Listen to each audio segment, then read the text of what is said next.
SRP classes के YouTube channel पे आप सबका स्वागत है। आज हम सब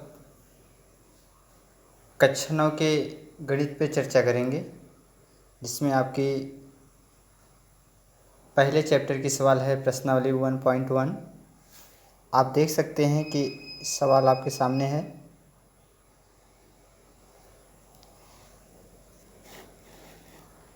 क्या शून्य एक परिमेय संख्या है?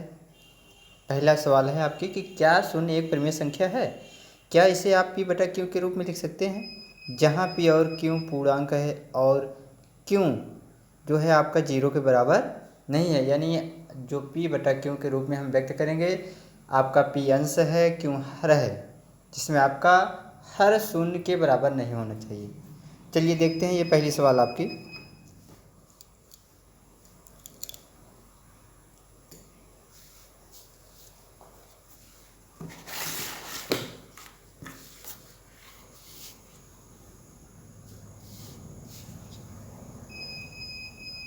पहले नंबर सवाल देखिए, परिमेय संख्याएं किन्हें कहते हैं, पहले इस पर हम एक बार थोड़ा सा फोकस डाल लें। परिमेय संख्या उन संख्याओं को कहते हैं जिन्हें हम किस रूप में लिख सकते हैं, p बटा q के रूप में। परिमेय संख्याएं वे संख्याएं कहलाती हैं जिनको हम p बटा q के रूप में लिख सकते हैं, उन्हें हम परिमेय संख्या कहते हैं। और जैसे p बटा q के रूप में हम परिमेय संख्याओं को लिखते हैं तो उसमें q हमारा शून्य नहीं होना चाहिए, यानी उसका हर शून्य नहीं होना चाहिए। तो जहाँ तक सवाल की बात है, क्या शून्य एक परिमेय संख्या है? क्या इसे आप p बटा q के रूप में लिख सकते हैं, जहाँ p और q पूर्णांक है और q does not equal to शून्य? तो सीधी सिंपल सी बात है कि हम जीरो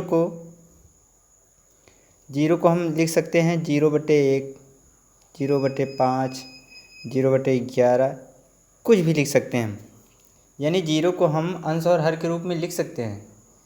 हमने पढ़ा है कि अगर किसी भी संख्या का अंश अगर शून्य है तो संख्या शून्य के बराबर होती है। यानी 0/1 इसका मान भी 0 होगा, 0/5 इसका मान भी 0 होगा, यानी 0/11 इसका मान भी 0 होगा। यानी इस सवाल में जो हमसे पूछा गया है, क्या हम p बटा q को क्या हम शून्य को एक परिमेय संख्या के रूप में व्यक्त कर सकते हैं? जी हाँ, आपका उत्तर होना चाहिए हाँ, हम p बटा q के रूप में व्यक्त कर सकते हैं। अब आपकी दूसरी नंबर सवाल हम देख सकते हैं। सवाल में लिखा गया है 3 और 4 के बीच में 6 परिमेय संख्याएं ज्ञात कीजिए। 3 और 4 के बीच में 6 परिमेय संख्याएं हमें ज्ञात करना है। तो देखें कैसे हल करते हैं इसको हम। सवाल है आपके 3 और 4 के बीच में 6 परिमेय संख्याएं ज्ञात कीजिए।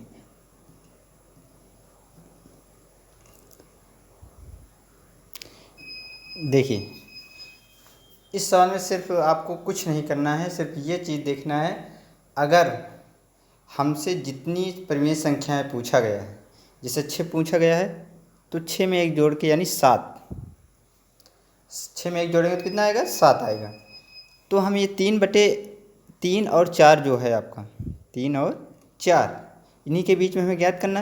तो ये जो 7 आ रहा है जोड़ने पर, जैसे 6 पूछा जाए तो 7 से हम ऊपर नीचे गुणा कर देंगे दोनों संख्याओं में, तो इसमें हम 7 से ऊपर नीचे गुणा कर देंगे, तो ये आपका हो जाएगा क्या भैया?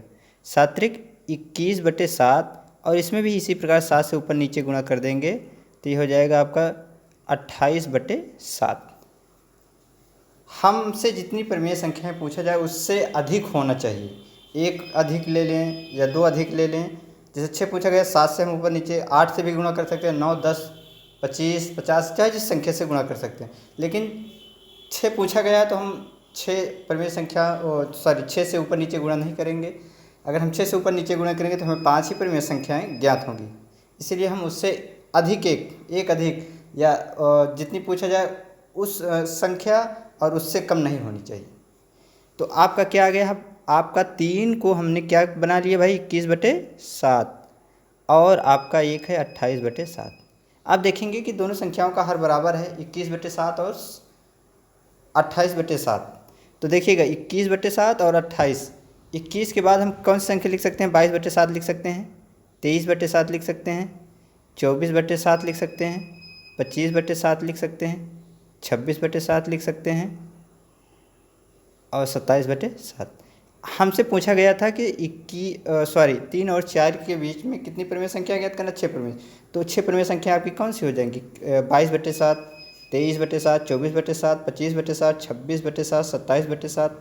ये आपकी 6 परिमेय संख्या आप गिन सकते हैं। 1 2 3 4 5 6, 6 परिमेय संख्या हमने ज्ञात की। अब यहाँ पे आप कन्फ्यूज होंगे कि 21/7 हमने 3 को लिखा है, हम 7 से 21 में भाग देंगे तो 3 आ जाएगा, 7 से 4 में भाग देंगे तो 4 आ जाएगा, 7 से 28 में भाग देंगे तो 4 आ जाएगा। यानी 3 और 4 के बीच जो हमने परिमेय संख्या ज्ञात की है, 3 और 4 के ही मध्य की ये परिमेय संख्याएँ हैं। चलिए अब अगली सवाल आते हैं। आपकी अगली सवाल है 3/5 और 4/5 के बीच 5 परिमेय संख्याएँ ज्ञात कीजिए। 3/4 और 4/5 के मध्य कितनी परिमेय संख्या ज्ञात करना है? हमें 5 ज्ञात करना है। चलिए, तो 3/5, अब इसमें हमसे 5 पूछा गया है, तो 5 से 1 अधिक यानी 6, हम इसमें 6 से ऊपर नीचे गुणा कर देंगे। तो 3/5 ऊपर 6 से गुणा, नीचे भी 6 से हमने गुणा कर दिया। इसी प्रकार 4/5 में हम गुणा कर देंगे 6 गुणे 6। ये आपका 6 × 18/30 और ये आपका हो जाएगा 24/30। देखिए कि दोनों संख्याओं के हर सामान्य हैं और ऊपर जो डिफरेंस है 18 एक है, एक 24 है। तो हम वैसे भी देख सकते हैं कि 18 से 24 में जाने तक हमें 5 और अंकों की आवश्यकता होती है। चलिए 18/30 और 24/30। तो 18/30 के बाद हम लिख सकते हैं 19/30, 20/30, 21/30, 22/30 और 23/30। ये आपकी कितनी परिमेय संख्या हो गई? 5 परिमेय संख्याएँ। 3/5 और 4/5 के बीच की ये परिमेय संख्या होंगी। आपका आंसर होगा यही। उत्तर में क्या लिखेंगे? 3/5 और 4/5 के मध्य की 5 परिमेय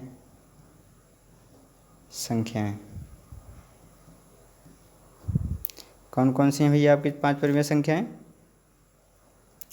पहली है आपकी 19/30, दूसरी है 20/30, 21/30, 22/30, 23/30। ये आपकी परिमेय संख्या है। चलिए अब अगली सवाल देखते हैं। अगली सवाल में दिया गया है आपको कि नीचे दिए गए कथन सत्य हैं या असत्य हैं, कारण के साथ अपने उत्तर दीजिए।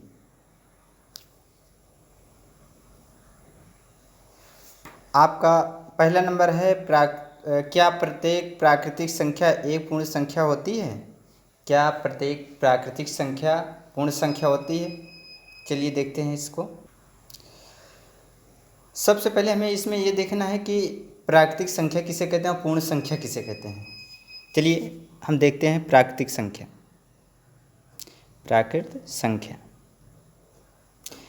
प्राकृतिक संख्या हम उन संख्याओं को कहते हैं जिनसे हम किसी वस्तु की गणना करते हैं, या गिनती की प्रत्येक संख्या को हम क्या कहते हैं? प्राकृतिक संख्या। प्राकृतिक संख्या में आपका 1 से लेकर अनंत तक की प्रत्येक संख्या आएगी। आप अनंत तक की प्रत्येक संख्या आएगी। और बात आती है जहाँ पूर्ण संख्या की। पूर्ण संख्या आपकी प्राकृतिक संख्या के ये जो इनका एक परिवार है, हम इसमें अगर शून्य को सम्मिलित कर देंगे, शून्य को अगर हम सम्मिलित कर देते हैं तो हमें पूर्ण संख्याओं का एक परिवार मिल जाएगा।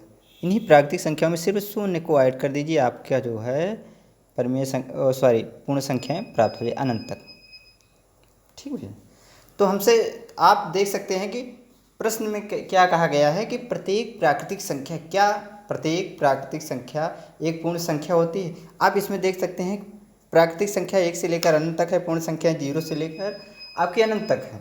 तो प्रत्येक प्राकृतिक संख्या देखेंगे हम, 1 भी इसमें आ रहा है, 2 भी आ रहा है, 3, 4, यानी प्रत्येक संख्याएं आ रही। तो आपका ये कथन क्या होगा? आपका ये कथन सत्य होगा। क्या होगा भैया? सत्य होगा। आपका कथन क्या है भैया? सत्य है। अब अगला नंबर आता है आपका दूसरा नंबर, कि क्या प्रत्येक पूर्णांक एक पूर्ण संख्या होती है? अब यहाँ पे फिर बात आ गई कि पूर्णांक संख्याएं कौन सी संख्या होती हैं। चलिए देखते हैं। दूसरे नंबर में क्या है भैया, कि क्या प्रत्येक पूर्णांक जो है एक पूर्ण संख्या होती है? पूर्ण संख्या तो हमें पता है कि 0 से लेकर अनंत तक की प्रत्येक संख्या क्या होती हैं? पूर्ण संख्या। आपको यहाँ पे पहले पूर्ण संख्या क्या होती हैं, चलिए हम आपको बताते हैं। चलिए देखते हैं पूर्णांक संख्याएं। पूर्णांक संख्याएं, आपका पूर्णांक संख्या में क्या है कि आपका जो है प्राकृतिक संख्या, पूर्ण संख्या और प्रत्येक प्रत्येक प्राकृतिक संख्या की ऋणात्मक संख्या भी इसमें सम्मिलित होती है। देखिए 1, 0, 1, 2, 3, 4, 5 अनंत तक कोई भी संख्या। और ये धनात्मक संख्या है और इसी की विपरीत संख्या है ऋणात्मक हो जाएंगे। 1, 2 अनंत तक भैया। ठीक, तो आपके पूर्णांक संख्या कौन सी होंगी? ऋणात्मक, प्रत्येक ऋणात्मक संख्या, प्रत्येक धनात्मक संख्याएं और शून्य इसमें आपके सम्मिलित रहेंगे। ये अनंत तक की ऋणात्मक संख्याएं, 1 से लेकर अनंत तक, और 1 से लेकर अनंत तक की प्रत्येक धनात्मक संख्या। अब ये जो पूर्णांक है भैया, इसको हम इस ऋण साइड को हम क्या कह सकते हैं? ऋणात्मक पूर्णांक संख्या, और ये इस तरह की संख्याएं को हम धनात्मक पूर्णांक संख्याएं होती हैं। और 0 आपका ना तो ऋणात्मक माना जाता है ना तो धनात्मक माना जाता है। 0 क्या होता है भैया? 0 जो है आपका ना तो ऋणात्मक है और ना ही धनात्मक। चलिए, तो आपकी ये पूर्णांक संख्याएं हम आपको बताएं कि पूर्णांक संख्या कौन सी संख्या होती है। अब हमें प्रश्न पे आना है कि क्या प्रत्येक पूर्णांक एक पूर्ण संख्या होती है? अब देखिएगा, पूर्ण संख्याओं का जो समूह है, पूर्ण संख्याओं का जो समूह है 0 से लेकर अनंत तक किया है। लेकिन हम यहाँ पे देख रहे हैं कि पूर्णांक संख्याओं में 0 से लेकर अनंत तक की धनात्मक भी हैं और ऋणात्मक भी हैं। तो ये कथन यहाँ पे क्या होगा भैया? असत्य होगा, क्योंकि प्रत्येक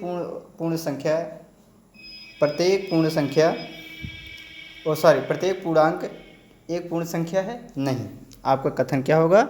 नहीं, यानी ये कथन क्या है भैया? आपका असत्य है। चलिए अगला आते हैं। अगला है, प्रत्येक परिमेय संख्या एक पूर्ण संख्या होती है? क्या प्रत्येक परिमेय संख्या एक पूर्ण संख्या होती है? आपका अगला प्रश्न क्या है? क्या प्रत्येक परिमेय संख्या एक पूर्ण संख्या होती है? तो आप अभी तक परिमेय संख्याओं के बारे में अभी आपको हमने बताया नहीं। देखिए परिमेय संख्याएं किन संख्याओं को हम कहते हैं।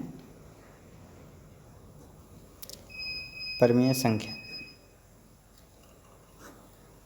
1/2, 5/3, 7/11, कोई भी संख्या जो अंश और हर के रूप में हो, कोई भी संख्या जो अंश और हर के रूप में हो, क्या होगी? परिमेय संख्या होगी।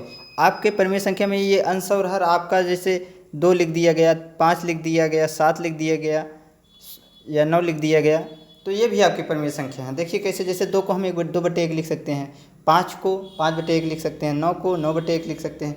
यानी इसको भी हम 2 को भी हम 5 यानी p/q के रूप में लिख लिए, 5 को 9 को, यानी हम प्रत्येक संख्याओं को p/q के रूप में लिख सकते हैं। अभी आपने पहले सवाल में देखा था कि 0 को हमने p/q के रूप में लिखा था।